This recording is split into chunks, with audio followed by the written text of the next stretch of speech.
ஆறமுது சத்து மாவு. ஏன் சத்து மாவு நம்ம சாப்பிடணும்? அடுத்து முக்கியமா நல்லா கவனிச்சுக்கங்க. இன்றைய நம்மளுடைய நவீன உணவு முறையில ஒரு 4-5 உணவு முறைகளை தவிர மத்த எதையுமே நம்ம சாப்பிடறது கிடையாது.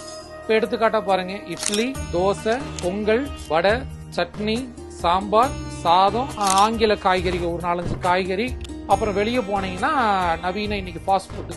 இதைத்தான் சாப்பிட்றோமே தவிர நம்மளுடைய பாரம்பரியமாக நம்மளுடைய மரபுகள்ல பெரியோர்கள் சாப்பிட்ட உணவை இன்னைக்கு சாப்பிட்றது கிடையாது. அடுத்து சமவிகித உணவுலையும் நம்ம இன்னைக்கு இல்லை. நான் சொன்ன மாதிரி ஒரு 5 உணவுகளுக்குள்ளேயே நம்ம சுத்துறோம். இந்த குழந்தைகளுக்கும் பாருங்க, இன்னைக்கு இருக்கிற குழந்தைகளுக்குலாம் ஒரு 15-20 வயசு, ஒரு 25 வாலிபனுக்கே பாத்தீங்கன்னா உடல்ல பலம் இல்லை.